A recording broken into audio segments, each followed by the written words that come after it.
à Bruxelles aujourd'hui. Je suis avec Christine Schmidt qui a traduit mon livre vers français. Et, aujourd'hui, on va parler de la traduction parce que moi aussi, j'étais traducteur il y a 2 ans et on m'a toujours proposé des questions. On posait des questions qui m'ont montré qu'on ne comprend pas ce qui est la traduction Le vraiment. métier de traducteur. Oui. Donc moi je vais te poser ces questions et j'espère qu'on peut aider mes lecteurs à comprendre. Okay? Donc par exemple, pour commencer, est-ce qu'il suffit d'être bilingue pour savoir traduire? Non. Pourquoi? Absolument pas, parce qu'il ne suffit pas de connaître une langue pour pouvoir la traduire. Il y a beaucoup de gens qui parlent parfaitement 2, 3, 10 langues, mais qui ne sont pas forcément des bons traducteurs. Parce que la traduction est un métier comme un autre, il faut l'apprendre. Mm-hmm. C'est pareil, quelqu'un qui est bilingue n'est pas forcément un bon prof de langue aussi. Même s'il connaît la langue, par exemple, moi je connais plusieurs langues, mais je sais que je serais une très mauvaise prof de langue. Ce n'est pas mon métier, je ne l'ai pas appris. Donc évidemment, connaître très très bien au moins 2 langues, c'est absolument nécessaire pour être traducteur, mais ce n'est pas suffisant.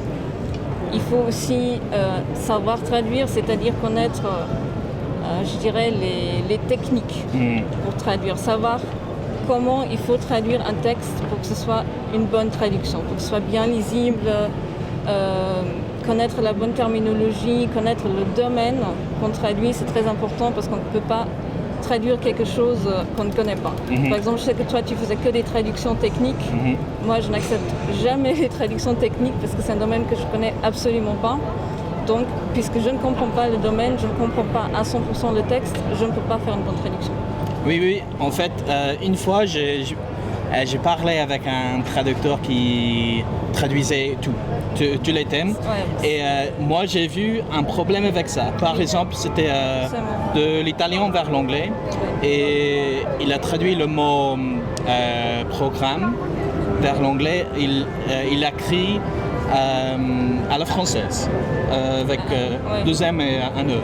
Mais en fait, quand on parle des programmes, des logiciels, même en anglais britannique, il faut l'écrire à l'américaine, avec une seule M. Parce que c'est que ça, mais quand on parle des programmes de dîner, programmes de télévision. Et ça, moi je savais, parce que moi j'ai écrit des programmes, en fait. Tu connais le domaine, évidemment. C'est absolument nécessaire. Je pense que quelqu'un qui prétend être un spécialiste en traduction juridique, traduction financière, traduction technique, tout ça, traduction médicale, en plus, c'est pas possible. C'est pas possible. On ne peut pas être un expert dans tous ces domaines-là. Parce que c'est tellement complexe. Déjà, moi, je me spécialise en traduction juridique, mais même en traduction juridique, je ne connais pas tous les domaines du droit. Par exemple, le droit maritime ou quelque chose comme ça. Il faut vraiment connaître le domaine pour pouvoir bien le traduire.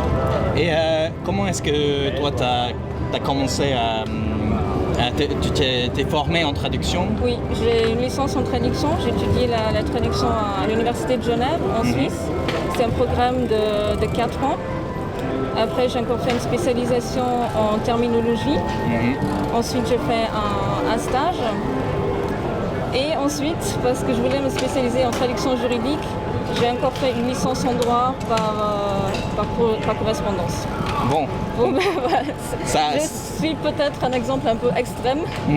C'est évidemment pas nécessaire d'avoir une formation en traduction plus une formation dans un autre domaine. C'est sûr que c'est un avantage. C'est sûr que le fait d'avoir la licence en traduction et la licence en droit en plus m'aide à capter des clients. Parce que, par exemple, un cabinet d'avocats qui a besoin d'une traduction, il va plutôt faire appel à quelqu'un qui a une licence en droit. Parce qu'ils se disent, elle connaît le domaine, elle ne va pas écrire n'importe quoi. Mais moi, en fait, je n'avais pas de problème à trouver de travail. Même que je ne me suis jamais formé en traduction. Mais j'ai bossé vraiment comme ingénieur électronique. Et c'est-à-dire si tu peux Moi, j'ai travaillé en stage en Italie comme traducteur et eux, ils m'ont enseigné comment ça marche. Et pendant, je crois, 5 mois, j'ai vu un peu, j'ai amélioré, j'ai appris tellement de choses, comme par exemple, je ne sais pas si toi tu utilises les logiciels CAT. Oui, j'utilise Trados, oui. Donc il y a peut-être 3 ou 4 logiciels pour nous aider à traduire. Oui. Et ça, c'est pas les logiciels de traduction automatique. Donc la version gratuite, c'est Omega T. Omega T, oui. Ça, c'est un logiciel libre. Et alors, il y a WordFast. Oui. Et le plus cher, c'est Trados. Oui. Et c'est bien parce que s'il y a des mots récurrents dans le texte, le logiciel nous aide à voir ça parce que on fait pas on traduit tout seul sans des dictionnaires. Il faut vraiment chercher les mots. Oui. Et moi, des fois, parfois, j'ai passé 1 heure pour trouver une traduction. Ah oui, bien sûr. Oui. Et après ça, le logiciel m'aide. Mais ça dépend, parce que je crois que dans les sujets plus techniques, c'est plus important. Mais disons, si on traduit des romans... Non, ça sert à rien. Ça sert à rien. Ça sert à rien. C'est très utile aussi pour les traductions juridiques. Par exemple, moi je trouve très utile pour chercher les correspondances. Il y a une recherche par correspondance, ça veut dire que je peux chercher un mot ou une phrase et voir comment j'ai déjà traduit ce mot avant. Par exemple, quel verbe va avec quel substantif, ou comment j'ai traduit ce terme. Par exemple, des fois j'ai une traduction, je dis ça je l'avais déjà, je sais que je l'ai déjà traduit, mais je ne sais plus comment je l'ai traduit l'autre fois. Donc on peut très rapidement retrouver ce qu'on a fait. Un espresso et un cappuccino. Merci. Oui, c'est bon. En changeant le sujet un peu, on m'a toujours demandé est-ce qu'on a vraiment besoin de traducteurs, parce que Google Translate, ça peut traduire dans presque toutes les langues et il s'améliore tous les jours. Donc peut-être d'ici quelques années, on n'aura plus besoin de traducteurs professionnels. Qu'est-ce que tu penses? Moi, je pense qu'on aura toujours besoin de traducteurs professionnels et surtout dans les domaines spécialisés. Mm-hmm. Par exemple, dans mon domaine, la traduction juridique, je ne pense pas que beaucoup de gens seraient prêts à signer un contrat qui a été traduit par Google Translate, par exemple. Et ici, la traduction médicale, tous les domaines importants, tout ce qui est pour la publication, aussi évidemment les traductions littéraires, Google n'arrive pas à le faire. Google arrive, ça dépend aussi des langues, parce qu'avec le japonais ou le chinois, c'est beaucoup plus compliqué aussi que les langues européennes qui sont beaucoup plus proches, où la syntaxe est la même. On le voit déjà en allemand, avec la syntaxe, le verbe à la fin, normalement ça fait une structure de phrase très bizarre en français ou en anglais par exemple. Merci. Merci. Voilà, madame. Okay. Et mais par exemple, je sais que le problème c'est que si on voit une mauvaise traduction, par exemple les mots d'emploi qui viennent de la Chine, oui. Parfois je le vois, c'est un anglais très bizarre. Et on pense, les traducteurs ils sont... Mais en fait, quand on lit une traduction, une bonne traduction, on ne sait pas. On ne sait pas que c'est une traduction. Oui. C'est ça qu'on dit toujours. Comment on reconnaît une bonne traduction, c'est quand on ne sait pas que c'est une traduction. Exact. Et c'est ça que Google, à mon avis, je pense qu'il n'arrivera jamais à le faire. Google, si on a besoin de comprendre un texte, genre une entreprise a reçu une lettre, ils ont besoin juste de connaître le contenu. Donc pas besoin d'une traduction parfaite. Donc pour ce genre de choses, ça peut aller. Par contre, normalement, pour ce genre de choses, personne ne fait appel à un traducteur professionnel de toute façon. Donc le travail que font les traducteurs professionnels, c'est où il faut que ce soit bien traduit, il n'y a pas d'erreur, que ce soit bien lisible, et la plupart du temps, ce sont des textes aussi pour publication. Donc des sites web, des livres, des brochures, où on ne peut pas se permettre d'erreurs, on ne peut pas se permettre d'utiliser Google Translate parce que ça donne parfois des résultats assez comiques et ça fait une mauvaise pub pour l'entreprise. Moi, j'ai déjà écrit sur ce thème parce qu'il y a des logiciels sur l'iPhone et Android. Oui. Et le problème, je pense, si on ne parle pas d'autres langues, on ne comprend pas comment ça marche. Ça peut être utile. Oui, ça peut être pour savoir comment, plus ou moins. Moi, j'utilise Google Translate aussi quand je commence à apprendre une langue. Mais mon but, c'est comprendre plus ou moins. Oui, avoir une idée du contenu d'une phrase ou d'un texte quand c'est une langue que tu connais vraiment pas du tout.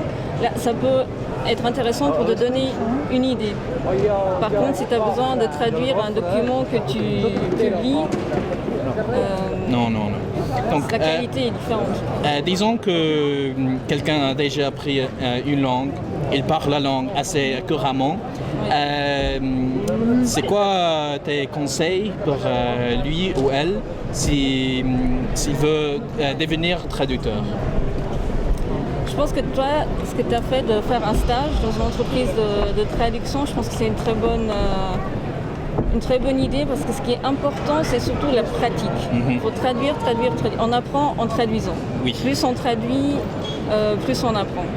Parce que dans une école de traduction, il y a aussi des cours théoriques, mais le plus important, ce sont les cours pratiques. Il faut apprendre à traduire.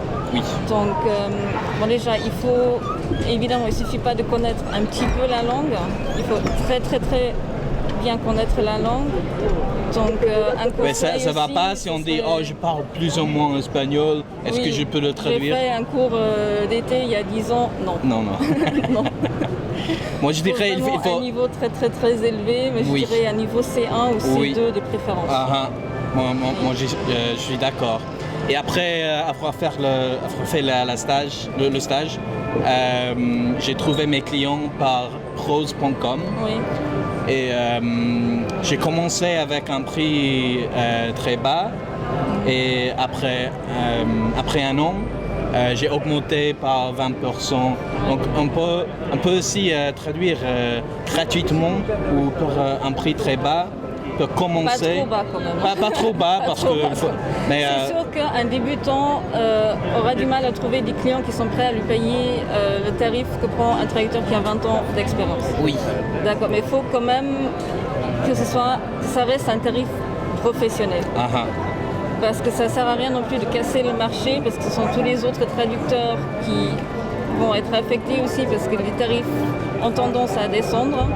Et les tarifs, ça change tellement entre les thèmes, parce que je sais que moi, mon prix par mot, c'était beaucoup, je dirais, je me souviens, je parlais avec un traducteur de roman, et son prix par mot, c'était beaucoup plus haut, c'était 3 ou 4 fois plus que le mien. Mais moi, j'ai gagné plus par heure. Parce que ça dépend aussi, oui. Et ça dépend aussi de la vitesse qu'on peut... Oui, et c'est là que la spécialisation est très importante aussi, parce que quand tu travailles que dans des domaines que tu connais très très bien, tu peux traduire beaucoup plus vite que si tu traduis dans un domaine que tu ne connais pas très bien, tu dois faire des recherches terminologiques tout le temps, donc tu perds beaucoup de temps. Et donc la spécialisation, c'est aussi une question de rentabilité. Oui. Bon, c'était très intéressant, merci beaucoup. Ouais, je t'en prie. Si on veut te trouver, toi aussi tu as un site oui, web. J'ai un nouveau site que je viens de mettre en ligne récemment, c'est www.languages-and-translation.com. Ok, très bien. Donc merci Christine. Merci à toi. Et si on a encore plus de questions, on peut les mettre dans les commentaires. Ok. Merci. Au revoir. Voilà. Donc merci. Tiens.